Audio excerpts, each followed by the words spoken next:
Hello, നമ്മള് കഴിഞ്ഞ ദിവസം പറഞ്ഞു നിർത്തിയത് classification of elements and periodicity and properties എന്ന് പറയുന്ന ചാപ്റ്ററിൽ നിയമങ്ങളെ കുറിച്ചാണ് ഞാൻ പറഞ്ഞത്.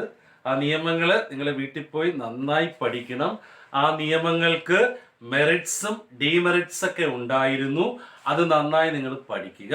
ഓക്കെ, ഇനി അതിനുശേഷം നമുക്ക് വരേണ്ടതെന്ന് പറഞ്ഞാൽ, ഞാൻ പറഞ്ഞു ഇനി നമ്മൾ മോഡേൺ പീരിയോഡിക് ടേബിളുമായി ബന്ധപ്പെട്ട കാര്യം, മോസ്ലിയുടെ മോഡേൺ പീരിയോഡിക് ടേബിളുമായി ബന്ധപ്പെട്ട കാര്യങ്ങളാണ് നമ്മൾ പഠിക്കാൻ പോകുന്നത്.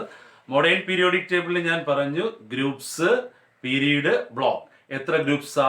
18 ഗ്രൂപ്പുകളുണ്ട്, 7 പീരീഡ്സ് ഉണ്ട്, 4 ബ്ലോക്കുകളുണ്ട്. നമുക്ക് ഗ്രൂപ്പുകളെ കുറിച്ചൊന്ന് പരിചയപ്പെടാം അല്ലെ. 18 ഗ്രൂപ്പുകൾ ഉള്ളതില് ഫസ്റ്റ് ഗ്രൂപ്പിന്റെ പേരെന്താണ്? നമ്മൾ കുഞ്ഞു ക്ലാസ്സിൽ പഠിച്ചിട്ടുണ്ട്. എന്താണ് അതിന് പറയുന്ന പേര്? ആൽക്കലി മെറ്റൽസ് എന്നാണ് പറയുന്നത്. എന്താണ് പറയുന്ന പേര്? അപ്പൊ ഫസ്റ്റ് ഗ്രൂപ്പിന്റെ പേര് മറക്കരുത്, ആൽക്കലി മെറ്റൽസ്. അപ്പൊ സെക്കൻഡ് ഗ്രൂപ്പിന് പറയുന്ന പേര് ആൽക്കലൈൻ എർത്ത് മെറ്റൽസ്. അപ്പൊ ഫസ്റ്റ് ഗ്രൂപ്പിന്റെ പേര് എന്താ? Alkali metals. സെക്കൻഡ് ഗ്രൂപ്പ് ഏതാ? Alkaline earth metals. 3 മുതൽ 12 വരെയുള്ള ഗ്രൂപ്പിനെ നമ്മൾ എന്ത് പേരിൽ അറിയപ്പെടുന്ന? Transition metals. നമുക്കറിയാം, സംക്രമണ മൂലകങ്ങൾ. സംശയമില്ലല്ലോ. അപ്പൊ ഫസ്റ്റ് ഗ്രൂപ്പിന്റെ പേരെന്താ? ഫസ്റ്റ് ഗ്രൂപ്പിന്റെ പേര് ആൽക്കലി മെറ്റൽസ്. ഏതാണ്? ആൽക്കലി മെറ്റൽ, മറക്കരുത്. സെക്കൻഡ് ഗ്രൂപ്പിന്റെ പേരെന്താ? Alkaline earth metals. 3 മുതൽ 12 വരെയുള്ള ഗ്രൂപ്പിന് നമ്മൾ പറയുന്ന പേര് ട്രാൻസിഷൻ മെറ്റൽസ് അല്ലെങ്കിൽ സംക്രമണ മൂലകങ്ങൾ എന്നാണ് പറയുന്നത്. ഇനി 13ാമത്തെ ഗ്രൂപ്പിന് പറയുന്ന പേര് ബോറോൺ ഫാമിലി. 13ാമത്തെ ഗ്രൂപ്പിന്റെ പേരെന്താ? Boron family. 14ാമത്തെ ഗ്രൂപ്പിന് പറയുന്ന പേര് കാർബൺ ഫാമിലി. 14ാമത്തെ ഗ്രൂപ്പ് ഏതാ? Carbon family. 15ാമത്തെ ഗ്രൂപ്പിന് നൈട്രജൻ ഫാമിലി. 15ാമത്തെ ഗ്രൂപ്പ് ഏതാ? Nitrogen family. 16ാമത്തെ ഗ്രൂപ്പിന് ഓക്സിജൻ ഫാമിലി. 16ാമത്തെ ഗ്രൂപ്പ് ഏതാ? Oxygen family. 17ാമത്തെ ഗ്രൂപ്പിനെ നമ്മൾ വിളിക്കുന്ന പേര് ഹാലജൻസ്. ഏതാണ്? ഹാലജൻസ് ഫാമിലി എന്നാണ്. 18ാമത്തെ ഗ്രൂപ്പിന് നമുക്കറിയാം നോബിൾ ഗ്യാസസ് അല്ലെങ്കിൽ അലസവാതകങ്ങൾ. അപ്പൊ 1 മുതൽ 18 വരെയുള്ള ഗ്രൂപ്പുകളുടെ പേരുകൾ നന്നായി പഠിക്കുക. ഫസ്റ്റ് ഗ്രൂപ്പിന്റെ പേരെന്താ? ഒരിക്കൽ കൂടെ പറയാം, ആൽക്കലി മെറ്റൽസ്. എന്താണ് പറയുന്ന പേര്? Alkali metals. സെക്കൻഡ് ഗ്രൂപ്പിന്റെ പേരെന്താ? Alkaline earth metals. എന്താണ്? Alkaline earth metal. 3 മുതൽ 12 വരെയുള്ള ഗ്രൂപ്പിനെ നമ്മൾ പറയുന്ന പേര് ട്രാൻസിഷൻ മെറ്റൽസ് എന്നാണ്. എന്താ പറയുന്ന പേര്? Transition metals. ഓക്കെ, അതിനുശേഷം 13ാമത്തെ ഗ്രൂപ്പിന് പറയുന്ന പേര് ബോറോൺ ഫാമിലി എന്നാണ്. എന്താ പറയുന്ന പേര്? Boron family. 14ാമത്തെ ഗ്രൂപ്പിന് നമ്മൾ പറയുന്ന പേരെന്താ? Carbon family.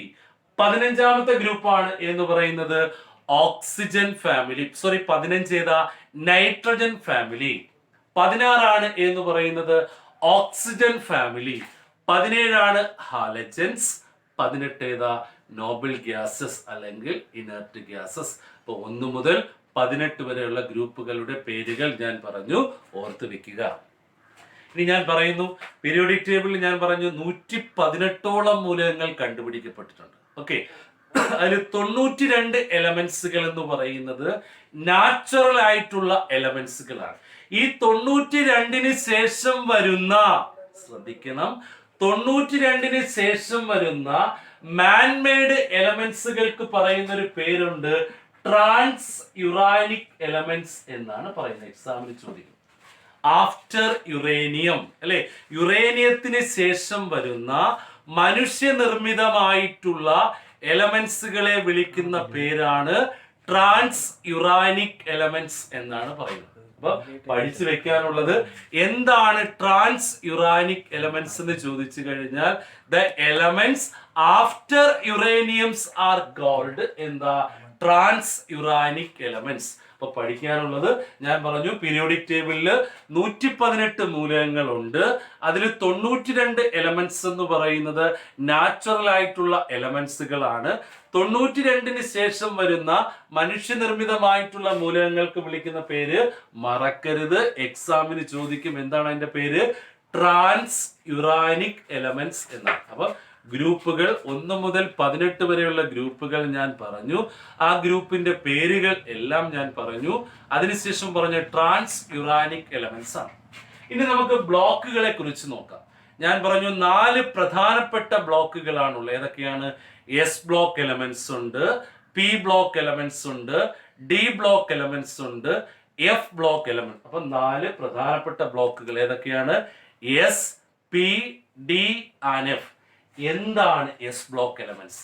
നിങ്ങൾ 10ാം ക്ലാസ്സിൽ പഠിച്ചിട്ടുണ്ട്. എന്താണ് എസ് ബ്ലോക്ക് എലമെന്റ്സ് എന്ന് ചോദിച്ചാൽ the elements in which the last electron enters the S subshell. ഒരു ഇലക്ട്രോണിക് കോൺഫിഗറേഷൻ എഴുതുമ്പോൾ ഏറ്റവും അവസാനം ഏത് സബ്ഷെല്ലിലാണോ അവസാനിക്കുന്നത് അതാണ് അതിന്റെ ബ്ലോക്ക് എന്ന് പറയുന്നത്. അപ്പോൾ എസ് ബ്ലോക്ക് എലമെന്റ്സ് എന്ന് പറഞ്ഞാൽ ഫോർ എക്സാമ്പിൾ ഞാനൊന്ന് ചെയ്ത് കാണിക്കാം. Sodium atomic number 11. ഓക്കെ, ഇത് ഏത് ബ്ലോക്ക് ആണ് നമുക്ക് നോക്കാം. ഇതിന്റെ സബ്ഷെൽ കോൺഫിഗറേഷൻ എഴുതുക. 1s2, 2s2, 2p6, അടുത്ത ഏതാ 3s1. ഓക്കെ, ശരിയല്ലേടാ? 2, 4, 10, 1, 11. അപ്പൊ ഏറ്റവും അവസാനം ഏത് സബ്ഷെല്ലിലാണ് അവസാനിക്കുന്നത്? എസ് സബ്ഷെല്ലല്ലേ. അപ്പോ ഏറ്റവും അവസാനം ഏത് സബ്ഷെല്ലിലാണോ അവസാനിക്കുന്നത് അതിനെയാണ് നമ്മൾ എന്തെന്ന് പറയുന്നത്? എസ് ബ്ലോക്ക് എലമെന്റ്സ് എന്ന് പറയും. അപ്പൊ എന്താണ് എസ് ബ്ലോക്ക് എലമെന്റ്സ് എന്ന് മനസ്സിലായല്ലോ. എന്താ S block elements? The elements in which last electron enters the S subshell. ഒരു ഇലക്ട്രോണിക് കോൺഫിഗറേഷൻ എഴുതുമ്പോൾ ഏറ്റവും അവസാനം ഏത് സബ്ഷെല്ലിലാണോ അവസാനിക്കുന്നത് അതാണ് എസ് ബ്ലോക്ക്. ഞാൻ എക്സാമ്പിൾ എഴുതുന്നത് sodium atomic number 11. Electronic configuration എഴുതുമ്പോൾ എങ്ങനെ പറയാം? 1s2, 2s2, 2p6, 3s. ഏറ്റവും അവസാനം ഏത് സബ്ഷെല്ലിലാണ്? എസിലല്ലേ. അതുകൊണ്ടാണ് അതിന് ഏത് ബ്ലോക്ക് എന്ന് പറയുന്നത്? എസ് ബ്ലോക്ക് എന്ന് പറയുന്നത്. അപ്പൊ എസ് ബ്ലോക്ക് എലമെന്റ്സിന്റെ general electronic configuration 1 word question ചോദിക്കും, പഠിക്കുക. ns1 or ns2. ഏതാണ് എസ് ബ്ലോക്ക് എന്ന് പറയുന്ന ഫസ്റ്റ് ഗ്രൂപ്പിലും സെക്കൻഡ് ഗ്രൂപ്പിലും കൂടെ ചേർന്നിട്ടുള്ള ഏതാണ് എന്ന് പറയുന്ന എസ് ബ്ലോക്ക് എലമെന്റ്സ്. അതിന്റെ ജനറൽ ഇലക്ട്രോണിക് കോൺഫിഗറേഷൻ ഏതാ? ns1 or ns2. സംശയമില്ലല്ലോ. അപ്പൊ എന്താണ് എസ് ബ്ലോക്ക് എന്ന് ചോദിക്കാം. എസ് ബ്ലോക്ക് എന്ന് പറയുന്നത് ആൽക്കലി മെറ്റൽസും ആൽക്കലൈൻ എർത്ത് മെറ്റൽസും കൂടെ ചേരുന്നതാണ് ഏത് ബ്ലോക്ക് എന്ന് പറയുന്നത്? എസ് ബ്ലോക്ക് എലമെന്റ്സ് എന്ന് പറയുന്നത്. അപ്പൊ എസ് ബ്ലോക്കിന്റെ ജനറൽ ഇലക്ട്രോണിക് കോൺഫിഗറേഷൻ ഏതാ? ns1 അല്ലെങ്കിൽ എന്താ ns2. ക്ലിയർ ആയല്ലോ? ആദ്യത്തെ ബ്ലോക്ക് ക്ലിയർ ആയല്ലോ. ഇനി രണ്ടാമത്തെ ബ്ലോക്കിലേക്ക് നമുക്ക് പോവാം. എന്താണ് പി ബ്ലോക്ക് എലമെന്റ്സ് എന്ന് ചോദിച്ചാൽ നമ്മൾ നേരത്തെ പറഞ്ഞതുപോലെ തന്നെ എന്താ? The elements in which last electron enters the P subshell അല്ലെ. നമ്മൾ ഇലക്ട്രോണിക് കോൺഫിഗറേഷൻ എഴുതുമ്പോൾ ഏറ്റവും അവസാനം ഏത് സബ്ഷെല്ലിൽ പിയിലാണ് അവസാനിക്കുന്നതെങ്കിൽ അതിനെ നമ്മൾ എന്ത് പേരിൽ അറിയപ്പെടുന്നു? പി ബ്ലോക്ക് എലമെന്റ്സ് എന്ന്. നമ്മൾ ശ്രദ്ധിക്കാനുള്ളത് പി ബ്ലോക്ക് എലമെന്റ്സ് നമ്മളെ പീരിയോഡിക് ടേബിളിൽ 13 മുതൽ 18 ഗ്രൂപ്പ് വരെയാണ് പി ബ്ലോക്ക് എലമെന്റ്സ് കാണപ്പെടുന്നത്. ഓർത്ത് വെക്കേണ്ടത് പി ബ്ലോക്ക് എലമെന്റ്സ് ഗ്രൂപ്പിൽ ഏത് മുതൽ ഏത് വരെയാണ്? 13 മുതൽ 18 വരെയുള്ള ഗ്രൂപ്പുകളിലാണ് ഏത് ബ്ലോക്ക് കാണപ്പെടുന്നത്? പി ബ്ലോക്ക് എലമെന്റ്സ് കാണപ്പെടുന്നത്. അതിന്റെ ജനറൽ ഇലക്ട്രോണിക് കോൺഫിഗറേഷൻ മറക്കരുത്. ns2 np1 to 6. എന്താണ്? പി ബ്ലോക്ക് എലമെന്റ്സിന്റെ ജനറൽ ഇലക്ട്രോണിക് കോൺഫിഗറേഷൻ ആണ് ns2 np1 to 6. ഓക്കെ, ഇപ്പൊ 2 ബ്ലോക്കുകൾ ഞാൻ പറഞ്ഞു, എസ് ബ്ലോക്കും പി ബ്ലോക്ക്. എസ് ബ്ലോക്ക് ഏതൊക്കെയാണ്? ആൽക്കലി മെറ്റൽസും ആൽക്കലൈൻ എർത്ത് മെറ്റൽസും. പി ബ്ലോക്ക് ഏതാണ്? 13 മുതൽ 18 വരെയുള്ള. ഓക്കെ, ഇനി ഡി ബ്ലോക്ക് എലമെന്റ്സ് നമ്മൾ പീരിയോഡിക് ടേബിൾ നോക്കുകയാണെങ്കിൽ അതിനെ ട്രാൻസിഷൻ മെറ്റൽസ് അല്ലെങ്കിൽ സംക്രമണ മൂലകങ്ങൾ എന്നാണ് പറയുന്നത്. ഡി ബ്ലോക്ക് എലമെന്റ്സ് എന്താണെന്ന് നിങ്ങൾക്ക് തന്നെ അറിയാം. എന്താ? The elements in which the last electron enters the ഏത് സബ്ഷെൽ? D subshell. നമ്മൾ നേരത്തെ എഴുതിയതുപോലെ തന്നെ അവസാനം ഏത് സബ്ഷെല്ലിൽ വന്ന് നിൽക്കണം? ഡി സബ്ഷെല്ലാണ് വന്ന് നിൽക്കുന്നതെങ്കിൽ അതിനെ ഏത് ബ്ലോക്ക് എന്നാണ് പറയുന്നത്? ഡി ബ്ലോക്ക് എന്നാണ് പറയുന്നത്. ഡി ബ്ലോക്ക് എവിടെയാണ് പീരിയോഡിക് ടേബിളിൽ നമുക്ക് കാണാൻ സാധിക്കുന്നത്? 3 മുതൽ 12 വരെയുള്ള ഗ്രൂപ്പിലാണ് കാണാൻ സാധിക്കുന്നത്. ഓക്കെ, നമ്മൾ പീരിയോഡിക് ടേബിള് നമ്മൾ ഇങ്ങനെ വരയ്ക്കുകയാണെങ്കിൽ, ഓക്കെ ഞാൻ റഫായിട്ടൊന്ന് വരച്ച് കാണിക്കാം. നമ്മൾ ഇങ്ങനെ നോക്കുകയാണെങ്കിൽ ഇതാ നോക്കുക, ഇവിടെ ആൽക്കലി മെറ്റൽസ് ഇവിടെയാണ് ആരെ കാണപ്പെടുന്നത്? ട്രാൻസിഷൻ മെറ്റൽസിനെ നമുക്ക് കാണാൻ സാധിക്കും. പീരിയോഡിക് ടേബിൾ നോക്കുകയാണെങ്കിൽ ഇവിടെ ഉണ്ട് ആൽക്കലി മെറ്റൽസ്, ഈ മധ്യഭാഗത്താണ് ട്രാൻസിഷൻ മെറ്റൽസിനെ കാണാൻ സാധിക്കുന്നത്. ഓക്കെ, ഇവിടെയാണ് സംക്രമണ മൂലകങ്ങൾ വരുന്നത്. ഏതൊക്കെയാണ് സംക്രമണ മൂലകങ്ങൾ എന്നറിയാമോ? അതും കൂടി ഞാനൊന്ന് പറയാം. നോക്കുക, scandium, okay, titanium, vanadium, chromium, manganese, iron, cobalt, nickel, copper, zinc. ഓർത്ത് വെക്കുക, ഏതൊക്കെയാണ്?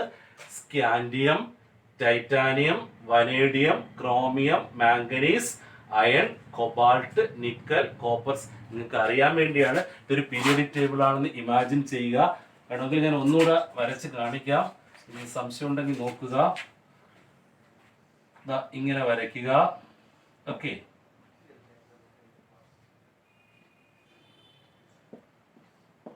ഇവിടെ മറ്റു സാധനങ്ങളൊക്കെ ഉണ്ട്. ഇവിടെ ആരാണ് കാണപ്പെടുന്നത്? Transition metals. ഇവിടെ ആൽക്കലി, ഇവിടെ ആൽക്കലി എർത്ത് മെറ്റൽസ്, ഇവിടെ ട്രാൻസിഷൻ മെറ്റൽസ്. ഇതിന്റെ തൊട്ട് താഴെയാണ് ആരാണെന്ന് നിങ്ങൾക്ക് പറയാമോ? അവിടെയാണ് ഇന്നർ ട്രാൻസിഷൻ എലമെന്റ്സ്. അതാണ് എഫ് ബ്ലോക്ക്. ഓക്കെ, അപ്പൊ പീരിയോഡിക് ടേബിൾ ആണ്. ഇവിടെ ആൽക്കലി മെറ്റൽ, അവിടെ ആൽക്കലൈൻ എർത്ത് മെറ്റൽസ്, ഇവിടെ ട്രാൻസിഷൻ, തൊട്ട് താഴെ എന്താ? Inner transition elements. ഓക്കെ, അപ്പൊ പിടിയിട്ടല്ലോ. അപ്പൊ ഡി ബ്ലോക്ക് എലമെന്റ്സ് ഏത് ഗ്രൂപ്പ് മുതൽ? 3 മുതൽ 12 വരെയുള്ള ഗ്രൂപ്പുകളിലാണ് ഡി ബ്ലോക്ക് എലമെന്റ്സിനെ കാണാൻ പറ്റുന്നത്. അതിന്റെ ജനറൽ ഇലക്ട്രോണിക് കോൺഫിഗറേഷൻ നോക്കുക, പഠിച്ചു വെച്ചോളണം. n-1 to d. എന്താ? n-1 to d. ഡിയുടെ മുകളിൽ എന്താ? 1 to 10 ns1. അപ്പൊ ഡി ബ്ലോക്ക് എലമെന്റ്സിന്റെ ജനറൽ ഇലക്ട്രോണിക് കോൺഫിഗറേഷൻ പഠിക്കണം. എന്താ? n-1 to d, 1 to 10 ns1. Okay, അടുത്ത last one F block elements ആണ്. ഞാൻ കാണിച്ചു തന്നു. പീരിയോഡിക് ടേബിളിന്റെ അടിഭാഗത്തായിട്ടാണ് നമുക്ക് ആരെ കാണാൻ സാധിക്കുന്നത്? ഇന്നർ ട്രാൻസിഷൻ എലമെന്റ്സിനെ കാണാൻ സാധിക്കുന്നത്. അപ്പൊ ഇന്നർ ട്രാൻസിഷൻ എലമെന്റ്സിന് ഒരു പ്രത്യേകതയുണ്ട്. അതിനെ 2 ആയി ക്ലാസിഫൈ ചെയ്യാം. ഓർത്ത് വെക്കണം. ഇനി നമുക്ക് പഠിക്കാനുണ്ട് ലാന്തനൈറ്റ്സ് ആൻഡ് ആക്ടിനൈറ്റ്സ്. നിങ്ങൾ 10ൽ പഠിച്ചു കാണും. ഇന്നർ ട്രാൻസിഷൻ എലമെന്റ്സിനെ എത്രയായിട്ടാണ് ക്ലാസിഫൈ ചെയ്യുന്നത്? 2 ക്ലാസിഫിക്കേഷൻ ആണ്. ഏതൊക്കെയാണ്? Lanthanides and actinides. അത് ഓർത്ത് വെച്ചാൽ മതി. നമ്മൾ അടുത്ത ക്ലാസ്സിൽ അതിനെ കുറിച്ചൊക്കെ പറയും. അപ്പൊ എഫ് ബ്ലോക്ക് എലമെന്റ്സ് എന്താണെന്ന് നിങ്ങൾക്ക് അറിയാമല്ലോ. എന്താ F block elements? The elements in which the last electron enters the F subshell. Electronic configuration എഴുതുമ്പോൾ ഏത് സബ്ഷെല്ലിൽ അവസാനിക്കണം? എഫ് സബ്ഷെല്ലിൽ അവസാനിക്കുകയാണെങ്കിൽ അതിനെന്താ? F block elements.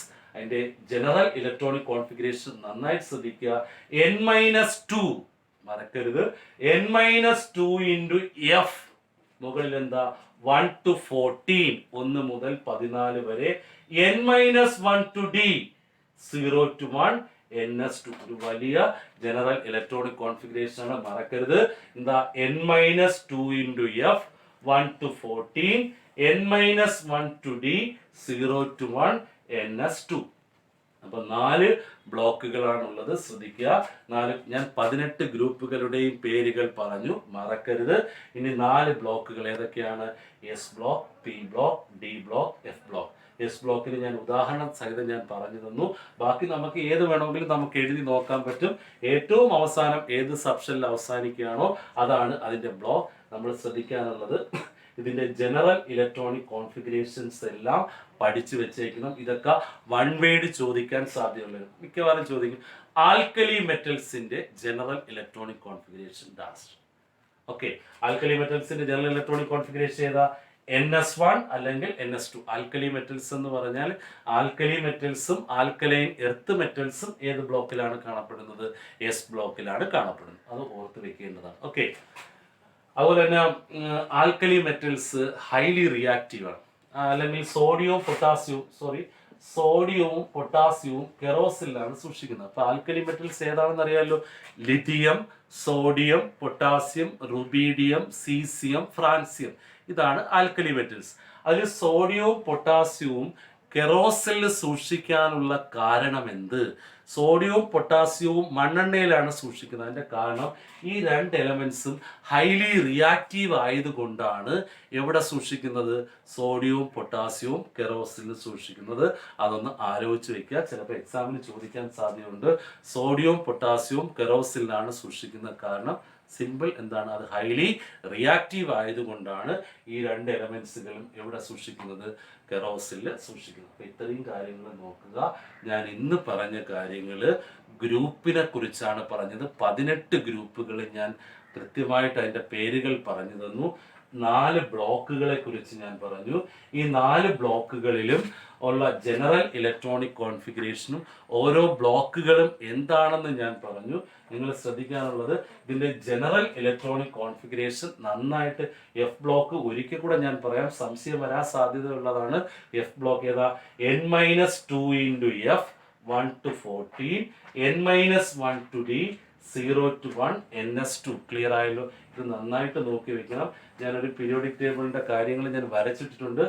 ഇവിടെ ട്രാൻസിഷൻ മെറ്റലും തൊട്ട് താഴെ ആരാ കാണപ്പെടുന്നത്? Inner transition metals. രണ്ടായിട്ട് ക്ലാസിഫൈ ചെയ്യുന്നു. ഇന്നർ ട്രാൻസിഷൻ മെറ്റൽസിനെയാണ് എന്തെന്ന് പറയുന്നത്? എഫ് ബ്ലോക്ക് എലമെന്റ്സ് എന്ന് പറയുന്നത് മറക്കരുത്.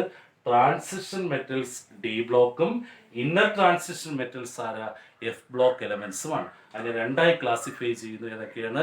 ലാന്തനൈറ്റ്സും ആക്ടിനൈറ്റ്സും. ഓക്കെ, അപ്പോൾ ഇത്രയും നിങ്ങൾ നന്നായി കണ്ടിട്ട് നിങ്ങൾ മെയിനായിട്ട് നോക്കാനുള്ളത് ഇതിൻ്റെ ജനറൽ ഇലക്ട്രോണിക് കോൺഫിഗറേഷൻ എല്ലാം നോട്ട് ചെയ്ത് വെക്കണം. ഓക്കെ, ക്ലിയർ ആയല്ലോ? ns2 np1 ആണ്. ഓക്കെ, ക്ലിയർ ആയല്ലോ? Okay, thank you.